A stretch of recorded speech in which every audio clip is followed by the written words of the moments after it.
You may have wondered how the most famous vampire in history, Count Dracula, became a vampire.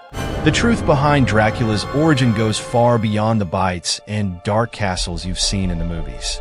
What many books and films don't tell you is that, instead of being a victim of fate, Vlad, the most fearless soldier and unshakable Christian in all of Romania, actively chose to renounce his humanity before God. We're not talking about an ordinary vampire, but someone who walked the path of the shadows of his own free will, transforming himself into a force that challenged even the gods of ancient civilizations. What few people know is that Dracula's story is not just about terror and blood. It is a fascinating story, full of dark choices, forbidden pacts, and above all, a total renunciation of faith in God and His Son, Jesus Christ. If you think he became a vampire in the traditional way, you're about to discover that the legend goes much deeper. Vlad Tepes, the human who defied death, attended a secret school of magic where the knowledge of darkness was taught to a select few. It was no mere accident, but a transformation he consciously sought. And of course, there is the price. Every power has its cost, and Vlad did not shy away from that. He made choices that no one would dare make, giving up his soul and his very nature to achieve what the heroes and gods of legend never achieved: true immortality. As you delve deeper into the origins of this iconic vampire, you will discover that for him, the line between absolute power and eternal suffering is thinner than it seems. It all began when Vlad was just a child. He was kidnapped from his home by the Ottoman Empire as a way to ensure his father's loyalty. During this time, his faith in Christ was tested countless times, as was his sanity.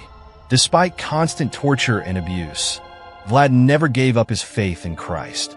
In fact, his devotion grew into something even deeper, something disturbing.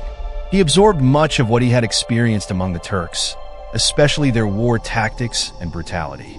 As an adult, when he became the leader of the Romanian people, Vlad declared war on the Turkish Empire, using all the cruel lessons he had learned. His savagery on the battlefield earned him the feared title of Vlad the Impaler. Vlad always emerged victorious, until the day that all that changed. His faith in the Lord remained unshakable, until the moment when he began to waver. His army was massacred. All perished. Vlad, the sole survivor, found himself on his knees, his body destroyed and his pride wounded. He could not understand. How could his people, who worshipped him, fail him so miserably? And how could God, whom he had served for so long, with such devotion, have turned his back on him at that moment? In their final moments, many men turned to God. But Dracula, overcome with rage, did the opposite. By drinking blood, Vlad not only renounced the name of God, but also rejected his own humanity. With this act, he ceased to be a man and transformed into a monstrous creature, almost indistinguishable from a beast. Therefore, vampirism, for Dracula, was not an imposition. In fact, he had always actively sought this destiny. Unlike so many urban legends and stories where the vampire is a victim of circumstances or chance, Vlad embraced darkness. He chose to transcend the limits of humanity, diving headfirst into the teachings that ancient civilizations tried to bury. The transformation was not simply derived from a disappointment in his unshakable faith in our Lord, but it also came with time. Vlad had always wanted to be a very powerful man since he was young, and to this end, he engaged in deep studies, risky pacts, and the exploration of ancestral knowledge that permeated not only ancient culture, but also ancient religions that saw vampirism as something more complex than mere myth. This transformation process was both ceremonial and magical. Vlad, already recognized as a hero for his military exploits and as a ruthless leader, knew that the key to eternal power lay in something deeper than brute force. He recognized that immortality came at a price, but to someone with an insatiable thirst for control and domination, the price seemed small. So he gave up his own soul, something that at that moment seemed like a mere detail, a fair bargain for eternity. And so, the figure of the vampire was born, shrouded in mystery and power. With his transformation complete, Dracula was no longer the mortal prince who faced armies and defied fate. Now, he was a creature above the world of the living, someone who transcended the limitations of life and death. The destiny he had embraced in Solemn led him down a path of no return, where his thirst for blood, power, and control would put him at odds with the very gods and heroes of legend. But that was only the beginning, for what he learned at that mysterious school would define his rise to become the most feared vampire in history. The Dragon Solomon School was no ordinary place of learning. Nestled deep in caverns beneath the Carpathian Mountains, this haven of dark lore held the kind of knowledge few would dare seek. To Dracula, however, it was the only school that made sense. This mysterious institution, whose existence was whispered among ancient civilizations and forgotten by many, was more than a physical place. It was a portal to the supernatural, a place where those who wished to transcend the limits of humanity made pacts and sacrifices that echoed through ancient religions and folklore. Those who entered never left the same. Vlad was accepted into the Dragon Solomon School as part of a privileged bloodline, but the path was not easy. Admission itself was a feat. Only 10 students were accepted at a time, and the 10th was always the most important, the tribute, the sacrifice to Lucifer. This school, shrouded in legend, offered its students something no one else could: absolute power over life and death. Ancient civilizations spoke of this place with awe, speaking of gods and heroes who had never dared to enter. But for Vlad, the challenge was irresistible. He not only wanted power, he demanded it. And of course, he knew the price would be high. The dark corridors of the school were steeped in secrets that few humans could fathom. It was not just a place of learning, it was a forge of supernatural beings. Deep within the caverns, students studied the dark arts, learned to manipulate life and death, and most importantly, made pacts with entities that existed beyond the physical world. Dracula, like many heroes of legend, dove headfirst into this forbidden knowledge. He knew that to gain the power he craved, he would have to do something few mortals would dare: offer his own soul in exchange for abilities that transcended human comprehension. One of the most terrifying elements of the Dragon Solomon School was the pact. Every student who studied there knew that, at the end of their training, they would have to make a deal with an evil entity, probably Satan himself. Vlad, in his quest for power, did not hesitate. He knew that in order to dominate the shadows, he would need to give something in return. And so he made the pact, an act that transformed him forever. Vlad's transformation was not just physical, but spiritual. He became not just a vampire, but something much deeper, something that carried the weight of ancient civilizations and their secrets. Thus, when he left the school, Vlad was no longer the same. He now possessed knowledge of the darkness, something that few urban legends would dare to mention. The Dragon Solomon School shaped who he would become, a being who transcended the concept of vampirism and delved deeply into the supernatural. His journey was only just beginning, and the lessons he learned there would be the foundation for his future ambitions. But as we will see below, this power did not come without its consequences, because the magic he acquired would make him much more than a simple vampire. Dracula, upon leaving the Solomon School of the Dragon, was no ordinary vampire. The power he had acquired there placed him in a position far superior to any other creature of darkness. The abilities he now mastered went beyond the simple act of feeding on blood or living in darkness. He transcended the limitations imposed by traditional vampirism, becoming an uncontrollable force. The magic he learned allowed him to manipulate nature, bending the elements to his command. In fact, Dracula was a fusion of the most terrifying elements of ancient legend, a predator who recognized no boundaries, neither between the living nor the dead. With his new powers, Dracula could assume forms that defied human logic. He transformed himself into mist, a wolf, a bat, creatures that have long populated the imagination of ancient civilizations. It was not just a matter of physical metamorphosis. Each transformation brought with it a change of essence. He became the very symbol of cryptids and creatures that lurk in the shadows of urban legends. His magical abilities allowed him to control the weather, manipulate minds, and command legions of beings that seemed to have come from the darkest folklore. This elevated him to a level far beyond traditional vampires, making him an immortal and divine being in his own conception. What makes Dracula's story so fascinating is how he used these powers. Unlike other vampires who hid in the shadows, he used them strategically. His sharp mind, combined with powerful magic, allowed him to build ambitious plans, as we will soon see. He was not simply a creature of darkness, but a strategist who recognized the opportunity in every aspect of nature and the supernatural. As in the legends of ancient heroes, Dracula used his gifts to influence the world around him, but always with a very clear intention: absolute power. A practical example of the use of his powers was his ability to control minds. It was not something he used gratuitously, but rather tactically.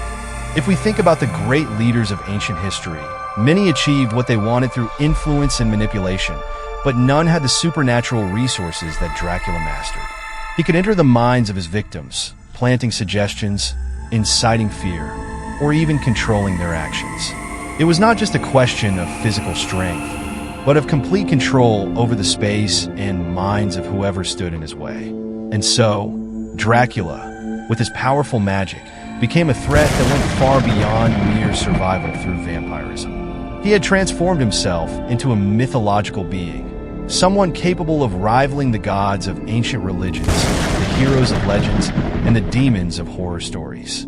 Each new power he acquired expanded his influence, and the world, both of the living and the dead, trembled at the sound of his name. But, as we shall see, his ambition was not confined to the confines of his homeland. He yearned for something greater, something that would transcend even his immortality. Dracula, for all his immortality and power, was not content to confine himself to the borders of Transylvania. Unlike many vampires who were content to remain in the shadows of their homelands, Dracula had much greater ambitions. He knew that true power lay not only in the magic he had acquired, but in expanding his influence beyond the borders of Eastern Europe. Like the great conquerors of ancient history, he wanted to make his mark on the entire world. And to do so, his target was clear: England, the center of the British Empire, a nation at the height of its power and global might. Dracula's choice of this nation was not random. He understood the symbolism behind the British Empire, which dominated the world with its vast network of colonies and cultural influence. Dracula saw it as a unique opportunity to spread his reign of darkness. England was not just a destination for expansion. It was a symbol of absolute power over ancient and modern civilizations. Just as the gods of ancient religions sought to expand their domains, Dracula saw England as the starting point for his global domination, something no vampire legend had dared to even imagine. What is interesting is how Dracula used his strategic mind to plan this expansion. Unlike other vampires who were hostages to their tombs or their local territories, he could travel and manipulate events in a calculated way. Dracula did not simply cross oceans. He prepared the ground long before his arrival, buying property in London, preparing allies, sending creatures to scout the environment. It was all part of a larger plan. He was no ordinary invader. He was a meticulously calculated supernatural force. Like the great military strategists of ancient history, Dracula left nothing to chance. This ambition also revealed something about Dracula's own nature. While many vampires preferred isolation, living in seclusion in distant castles, he wanted to be at the center of the world, shaping the destiny of humanity. His ambition was more than territorial. It was existential. He wanted to redefine what it meant to be a creature of the night. No longer confined to urban legends and whispered tales, vampires under Dracula's command could dominate the most powerful nations, shape their cultures, and even their political destinies. What he wanted was more than just blood. He wanted power in its purest form. But like many heroes and villains in ancient history, Dracula's ambitions came with enormous risks. Expansion always breeds resistance. And like the empires that came before him, his quest for control would lead him to find forces that would resist his domination. Yet, so far, nothing seemed to stop Dracula. His confidence was unshakable. and his magic and power placed him far ahead of any opponent. Yet, as his plans advanced, a seed of doubt began to emerge. His lineage, his legacy, was he truly indestructible? And how would his story resonate when told by the heroes and gods of the future? Dracula's legacy is deeply intertwined with his noble lineage and military achievements. He was not just any vampire, but a proud warrior, known for his exploits in battle long before his transformation. His identity was deeply tied to his heritage, which stretched back to the days when his name was Vlad the Impaler. He saw himself as a defender of his people, a tragic hero shaped by the wars he fought against invaders such as the Turks and the Magyars. This connection to his ancient history made him more than just a supernatural creature, but a complex character who bore the weight of a past of glory and sacrifice. Dracula's pride in his lineage went beyond the mere fact of being a vampire. He believed that his transformation, far from being a curse, was a natural evolution of his destiny. In his veins ran the blood of the warriors who had defended ancient civilizations, and his new existence as a vampire only amplified that heritage. For him, vampirism was a way to continue the fight he began as Vlad, but on a much larger scale. He saw himself as an immortal leader, destined to command the shadows and influence the course of history in ways no mortal could ever dream of. This vision of himself as a leader was reinforced by his constant references to the battles of his youth. He boasted of his bravery and the victories he had won, but at the same time, he could not escape the tragedy that these wars had brought. Like so many heroes of ancient legend, Dracula carried the weight of his decisions, the lives lost, and the sacrifices made in the name of his homeland. This pride and pain formed the core of his personality, a unique blend of nobility and curse that set him apart from other vampires. For Dracula, his military history was an inseparable part of who he was as a vampire. Dracula also saw his legacy as a way to connect with the great leaders of ancient civilizations. He compared himself to historical and mythological figures, heroes who had defended their lands against invaders and gods who had shaped the destiny of nations. In his mind, he was not just a supernatural villain, but an extension of the epic struggle between good and evil, light and darkness, that permeates the legends of ancient religions. As such, he believed that his role in the world was far greater than that of a simple predator. He saw himself as an inescapable force, someone whose existence was deeply intertwined with the course of history itself. Yet with all this legacy came the crushing weight of immortality. Dracula, for all his pride and power, began to realize that eternity was a suffocating prison. He had survived wars, dark pacts, and betrayals, but the emptiness that filled his existence could not be fought.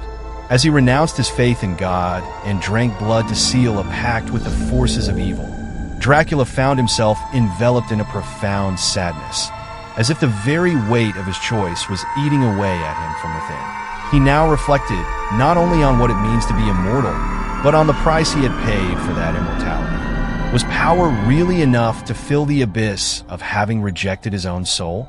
Or was he destined for a tragic end, not through the end of his life, but through the eternal torture of his conscience?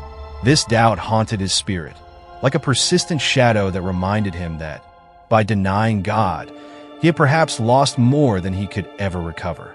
And so Dracula remains, an immortal figure, trapped between two worlds, that of the living and that of the dead.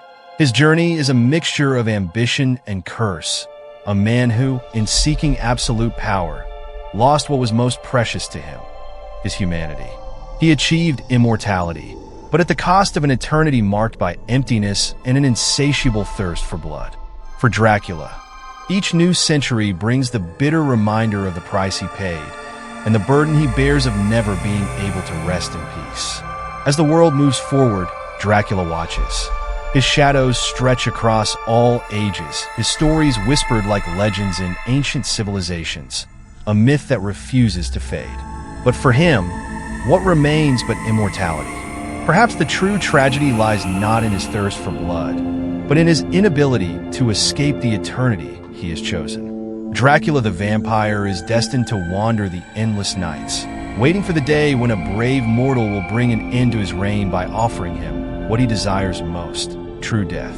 But until that day comes, Dracula will continue to exist in the shadows, defying gods, heroes, and time. A name that will never be forgotten, a legend that will live on as long as there are those who tell it. The story of Dracula is not just about monsters and fear, but about what happens when one dares to defy the very laws of life and death.